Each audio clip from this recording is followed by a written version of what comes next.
पवित्र श्रावण मास तृतीय सोमवार ढेंकानाल जिला बाबा चंद्रशेखर शैवपीठ कपिलास ठारे आश्चर्यजनक भिड़ जमी समय जी गड़ी गड़ी चली भक्त मानकर भिड़ से बढ़ी बढ़ी चली भक्त मान मनरे अच्छी प्रभु को दर्शन करिवार उत्साहित आसतु देखा किसी भक्त केमती कौन तांकर व्यवस्था रही कौटू कौन आसी कौटू आसी हम भद्रक कौन केमती आपण कपिलेश्वर को आसती पांडाली बोली ना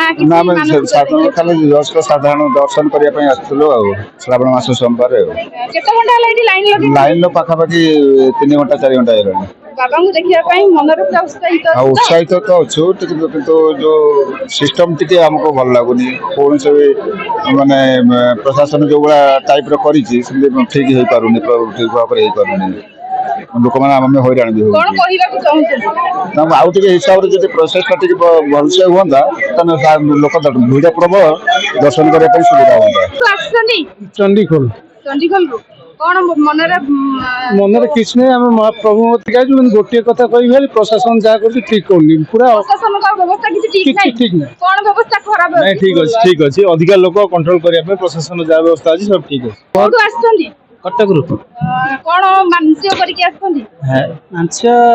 देह भल ठाकुर दर्शन करने बहुत भिड़ तो बहुत जोर लगुच सका लाइन धर छिड़ा भिड़ तो निश्चिंत हम प्रशासन व्यवस्था केमती कौन सब ठीक लाइन ठीक अच्छे लाइन सब लाइन ठीक अच्छे विगत वर्ष वर्ष के बहुत भिड़ 4टा गेट खोला था गोटे गेट खोला अच्छे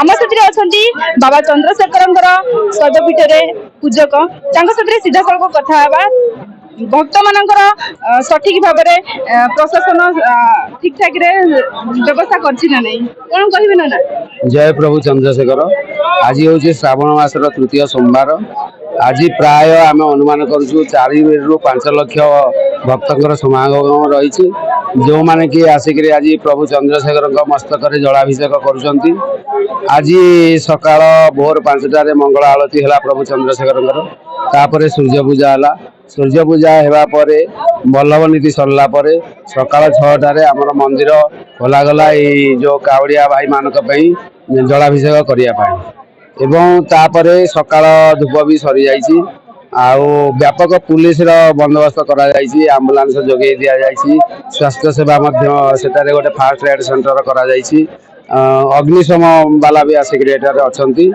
आउ शांति श्रृंखला सहित एवं चली किंतु बहुत भक्तर समागम कहीं दूर दूरांतर आमर ओडिशार 30 जिलू छाड़देले बाहर आंध्र प्रदेश छत्तीसगढ़ आमर वेस्ट बेंगल एवं झारखंड प्रभृति जगार लोक आसिक जलाभिषेक कर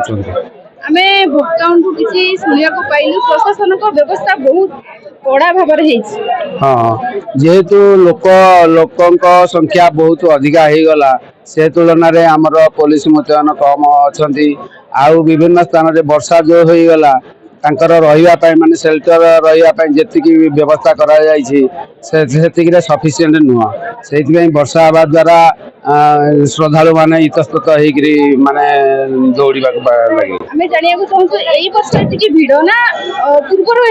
पूर्वर भी एमती हुए प्रति वर्ष एमती हुए आमर बेसिकाली माने द्वितीय सोमवार तृतीय सोमवार बहुत भिड़ हुए 4-5 लाख भक्त समागम हुए आ प्रथमटा टे कम रहे 1 लाख 1.5 लाख भितर आउ लास्टा सेमती 2 लाख 2.5 लाख भितर रहे भक्त मान जो पानी ढालुंट कौन छड़ा जाऊँगी मंदिर भीतर आमर काली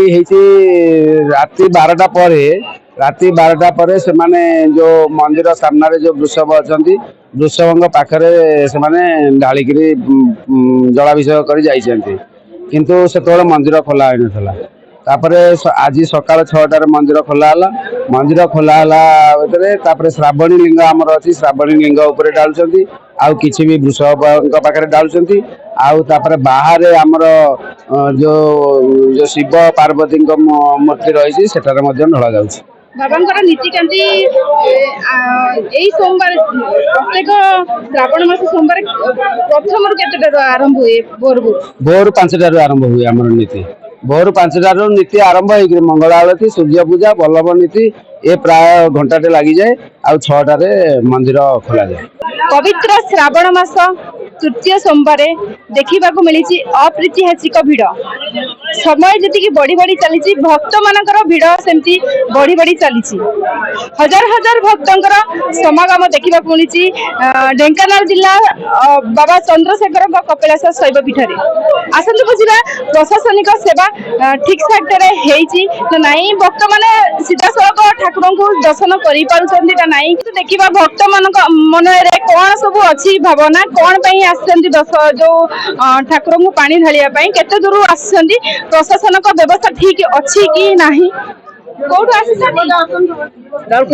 ମ୍ୟାମ୍ ଆମେ କଟକରୁ ଆସୁଛନ୍ତି, କାଉଳି ବାଲାରେ ଛାଡୁନାହାନ୍ତି, ବାଟ ଠିକ ପୁଲିସ ବାଲା ଠିକ ଲାଇନ ଆସିବେନି, ଆସିବେନି, ପୁଲିସ ବାଲା ଦାଦାଗିରି ଦେଖଉଛି। ଲୋକମାନେ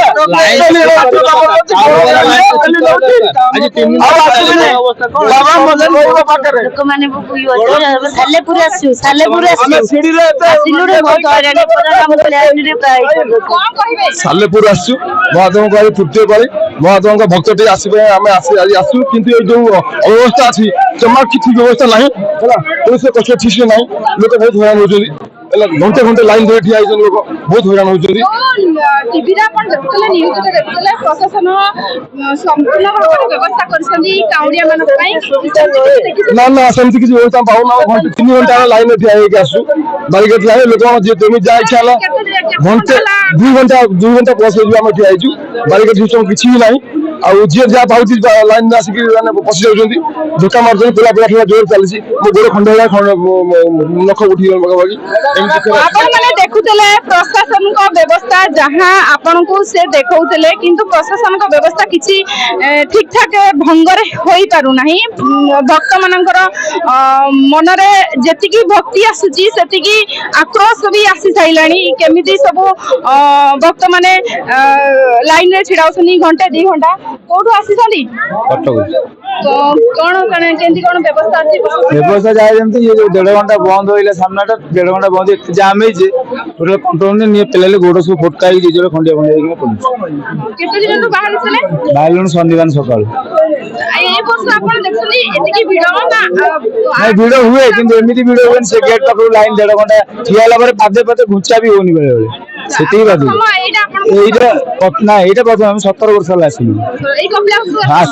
ନିଶ୍ଚିନ୍ତ ଭାବରେ ଆପଣ ଦେଖୁଥିଲେ ଭକ୍ତଙ୍କ ମନରେ କୋଉଠି ନା କୋଉଠି ପ୍ରଶାସନିକ ସେବା ଉପରେ ପ୍ରଶ୍ନ ଉଠିଛି। କପିଳାସରୁ ପ୍ରୀତି ମଞ୍ଜରୀ ମହାନ୍ତିଙ୍କ ରିପୋର୍ଟ, ସମୟ ଲାଇଭ।